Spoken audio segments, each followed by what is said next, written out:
আসসালামু আলাইকুম প্রিয় দর্শক, অন্য মঞ্চ অনুষ্ঠানে আপনাদের স্বাগত জানাচ্ছি। সাবেক প্রধানমন্ত্রী শেখ হাসিনার অনুপস্থিতিতে চলছে তার বিচার।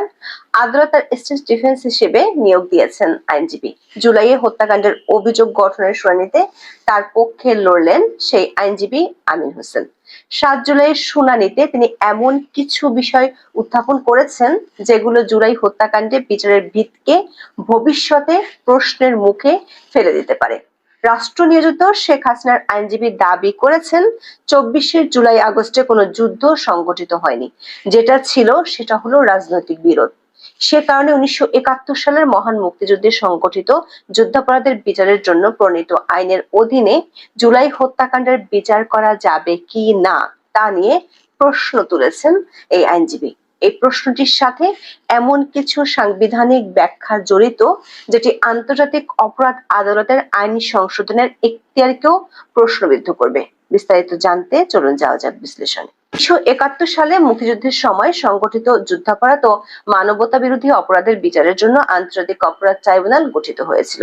2010 সালে এই ট্রাইব্যুনাল গঠন করেছিল আওয়ামী লীগ সরকার। 2024 সালের 5ই আগস্ট আওয়ামী লীগ সরকারের পতনের পর এই ট্রাইব্যুনালে শেখ হাসিনা এবং তার সহযোগীদের বিচারের উদ্যোগ নেয় অন্তর্বর্তী সরকার। সেজন্য আইনটি কয়েক দফা সংশোধন করা হয়। ট্রাইব্যুনালে শেখ হাসিনার পাশাপাশি তার সরকারের স্বরাষ্ট্রমন্ত্রী আসাদুজ্জামান খান কামাল এবং আইজিপির দায়িত্বে থাকা চৌধুরী আব্দুল্লাহ আল মামুনকে আসামি করে একটি মামলার অভিযোগ গঠনের শুনানি হয় 7 জুলাই।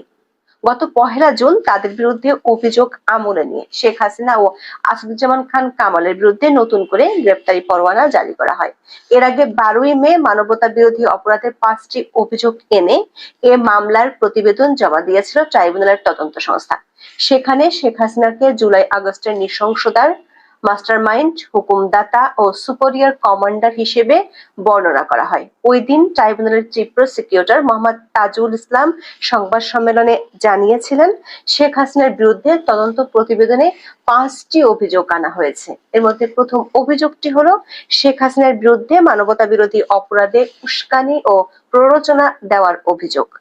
তাজুল ইসলাম বলেছিলেন, 14 জুলাই প্রেস কনফারেন্সে আন্দোলনরত শিক্ষার্থীদের রাজাকারের বাচ্চা, রাজাকারের নাতিপুতি বলেছিলেন শেখ হাসিনা। বলার মধ্য দিয়ে তাদের বিরুদ্ধে রাষ্ট্রীয় বাহিনীগুলোকে লেলিয়ে দেওয়া হয়েছিল। পাশাপাশি আওয়ামী লীগ, যুবলীগ, ছাত্রলীগ ও সহযোগী বাহিনীর অক্সিলারি ফোর্স হিসেবে অস্ত্রশস্ত্র নিয়ে আন্দোলনকারীদের উপর ঝাঁপিয়ে পড়ে হত্যা করে, আহত করে এবং অন্যান্য মানবতা বিরোধী অপরাধ করে। শুনানিতে রাষ্ট্র নিযুক্ত আইনজীবী আমির হোসেন বলেন, 1971 সালে মুক্তিযুদ্ধের সময় 30 লাখ বাংলাদেশিকে হত্যা ও 2 লাখ মা বোনের ইজ্জত নষ্ট করা হয়েছিল। সে সময় সংগঠিত মানবতা বিরোধী অপরাধের বিচারের জন্য এই আন্তর্জাতিক অপরাধ ট্রাইব্যুনাল আইন করা হয়েছে। 2024 সালে দেশে কোনো যুদ্ধ হয়নি, এমন আন্দোলন আরো হয়েছে। তাই এই আইনে জুলাইয়ের মতো ঘটনার বিচার করা যায় না। দর্শক, 1973 সালের আইনটিতে 19টি ধারায় সংশোধনী এনে সরকার 2024 সালের 24শে নভেম্বর এ সংক্রান্ত অধ্যাদেশ জারি করে। 1973 সালের আইনটি করা হয়েছিল 71-এর স্বাধীনতা যুদ্ধের সময় সংগঠিত অপরাধগুলোর বিচারের জন্য। রোম সংবিধি সহ আন্তর্জাতিক আইনগুলোর বিধান অনুযায়ী এ ধরনের আইনের জন্য শর্ত হলো অবশ্যই যুদ্ধ সংগঠিত হবে। কোন সাধারণ রাজনৈতিক বিরোধ সংঘাতকে এই আইনের আওতায় দেখার সুযোগ নেই বলে মনে করেন বিশেষজ্ঞরা। এই প্রশ্নটি মূলত আদালতে তুলেছেন আইনজীবী আমির হোসেন। 1973 সালের আইনটিতে যুদ্ধাপরাধের সাথে জড়িত থাকার জন্য সেনা, নৌ ও বিমান বাহিনীর সদস্যের বিচারের কথা বলা ছিল, কিন্তু অন্তর্বর্তী সরকারের সংশোধনীতে বর্তমান সময়ে দেশের সব বাহিনীকে অন্তর্ভুক্ত করা হয়েছে। এই সংশোধনের আরেকটি বড় ব্যত্যয় আছে, যাকে আইনের ভাষায় বলা হয় ডক্ট্রিন অফ কালারেবল লেজিসলেশন বা ফ্রড অন দ্য কনস্টিটিউশন অথবা সংবিধান জালিয়াতির মতবাদ। এটি বোঝার জন্য আমাদের প্রথমে যেতে হবে সংবিধানের 93 অনুচ্ছেদের 1 নম্বর ধারায়, যেখানে বলা আছে, সংসদ ভেঙে যাওয়ার অবস্থায় অথবা অধিবেশন না থাকলে রাষ্ট্রপতির কাছে সন্তোষজনকভাবে প্রতীয়মান হলে তিনি অধ্যাদেশ প্রণয়ন ও জারি করতে পারেন। তবে ধারাটিতে 3টি শর্ত দেয়া আছে। এই শর্ত 3টির মূল কথা হলো, সংসদ না থাকলে রাষ্ট্রপতি এমন কোনো অধ্যাদেশ করতে পারেন না যেটি সংবিধানের অধীন সংসদের আইন দ্বারা আইনসঙ্গতভাবে করা যায় না এবং সংবিধানের কোনো বিধান পরিবর্তিত বা রহিত হয়ে যায়। অর্থাৎ সংসদ না থাকলে সংবিধানের 93 অনুচ্ছেদ অনুযায়ী রাষ্ট্রপতির অধ্যাদেশ জারির ক্ষমতার সীমাবদ্ধতা আছে। অর্থাৎ রাষ্ট্রপতি চাইলেই সব বিষয়ে অধ্যাদেশ জারি করতে পারেন না। স্পষ্টভাবে বললে দুটো বিষয়ে রাষ্ট্রপতি অধ্যাদেশ জারি করতে পারেন না। একটি হলো সাংবিধানিক কোনো বিধান পরিবর্তন করতে পারেন না, আরেকটি হলো এমন কোনো অধ্যাদেশ জারি করতে পারেন না যেটি সংসদীয় আইনের স্থায়ী বিকল্প হিসেবে কাজ করে। অন্তর্বর্তী সরকার 2024 সালের 24শে নভেম্বর যে অধ্যাদেশটি জারি করেছে সেখানে বলা হয়েছে সংশোধনীটি 2009 সালের 6 জানুয়ারি থেকে কার্যকর হবে। আইনের ভাষায় একে বলা হয় রেট্রোঅ্যাক্টিভ এফেক্ট, অর্থাৎ পূর্ববর্তী প্রভাবসহ অধ্যাদেশটি জারি করা হয়েছে। এখানে অধ্যাদেশটি সংবিধানের 93 অনুচ্ছেদের বিধানের সঙ্গে সাংঘর্ষিক, যেখানে বলা হয়েছে সংসদ না থাকা অবস্থায় কোনো অধ্যাদেশ এমন কোনো বিধান তৈরি করতে পারে না যা সংসদের কোনো আইন দ্বারা এই সংবিধানের অধীনে আইনত কার্যকর করা যায়নি। বিষয়টি আরেকটু পরিষ্কার করা যাক। সংবিধানের 3য় ভাগে 26 থেকে 47 অনুচ্ছেদে মৌলিক অধিকারগুলো তুলে ধরা হয়েছে। সংবিধানের 7 অনুচ্ছেদের খ ধারা অনুযায়ী কোনো অধ্যাদেশ দিয়ে সংবিধানের 3য় ভাগের কোনো অনুচ্ছেদ বাতিল এবং এর বিরোধী কোনো কিছুই রাষ্ট্রপতি জারি করতে পারেন না। এখানে আইসিটি আইনের সংশোধনীর জন্য যে অধ্যাদেশ জারি করা হয়েছে সেটি সংবিধানের মৌলিক অধিকারের 35 অনুচ্ছেদের 1 নম্বর ধারার সুস্পষ্ট লঙ্ঘন। ধারাটিতে বলা হয়েছে অপরাধের দায়যুক্ত কার্য সংগঠনকালে বলবৎ ছিল এমন আইন ভঙ্গ করার অপরাধ ছাড়া কোনো ব্যক্তিকে দোষী সাব্যস্ত করা যাবে না এবং অপরাধ সংগঠনকালে বলবৎ সেই আইন বলে যে দণ্ড দেয়া যেতে পারত তাকে তার বেশি বা তার থেকে ভিন্ন দণ্ড দেয়া যাবে না। আইসিটি আইনের সবশেষ সংশোধনী অনুযায়ী 2009 সালের 6 জানুয়ারি থেকে বিগত আওয়ামী লীগ সরকার আমলে হওয়া গুম খুনের ঘটনা ও জুলাই হত্যাকাণ্ডগুলো বিচার এই আইনের অধীনে করা যাবে। অথচ সংবিধানের 35 অনুচ্ছেদের 1 নম্বর ধারা বলছে যেহেতু এটি মৌলিক অধিকার তাই অপরাধ সংগঠনের সময় যে আইন ছিল সে আইন দিয়ে বিচার করতে হবে।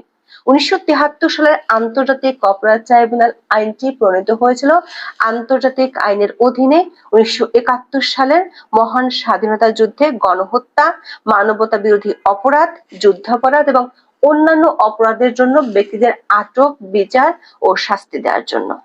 ফলে আইনজীবী আমির হোসেন জুলাই আন্দোলনের সময় যুদ্ধ সংঘটিত হয়নি বলে যুদ্ধাপরাধের বিচারের জন্য প্রণীত আইনে ওই সময়ের অপরাধগুলো ওই আইনের অধীনে বিচার করা যাবে না বলে যে প্রশ্ন তুলেছেন সেটি শুরু হওয়া খুব জরুরি বলে মনে করে অনেক আইনজীবী। বিশেষ করে ভবিষ্যতে জুলাই হত্যাকাণ্ডের বিচার কাজ নিয়ে এটি অনেক বড় প্রশ্ন সবার সামনে রেখে দিবে।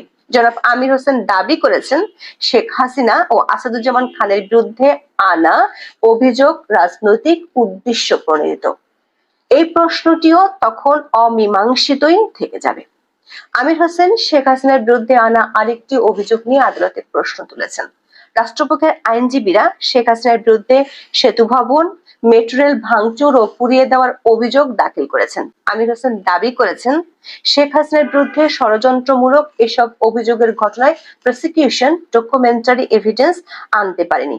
অথচ এর আগে এক টেলিভিশন চ্যানেলের টক শোতে একজন সমন্বয়ক প্রকাশ্যে বলেছিলেন মেট্রো রেলে আগুন না দিলে এই আন্দোলন সফল হতো না। আবার শেখ হাসিনার বিরুদ্ধে এমন কিছু অভিযোগ আনা হয়েছে যখন তিনি ঘটনার সময় দেশেই ছিলেন না, যেমন 13ই জুলাই পর্যন্ত শেখ হাসিনা চীন সফরে ছিলেন। প্রসিকিউশন ও তদন্তের দুর্বলতার আরেকটি পয়েন্ট তুলে ধরেছেন আইনজীবী আমির হোসেন। যারা আন্দোলন চলাকালীন নিহত হয়েছেন তাদের সুরতহাল ময়নাতদন্ত করতে দেওয়া হয় নাই, প্রসিকিউশনের আনায় এমন অভিযোগ খণ্ডন করেছেন শেখ হাসিনার পক্ষে রাষ্ট্র নিয়োজিত আইনজীবী আমির হোসেন। তিনি বলেছেন এরকম কোনো প্রমাণ প্রসিকিউশন দেখাতে পারেনি।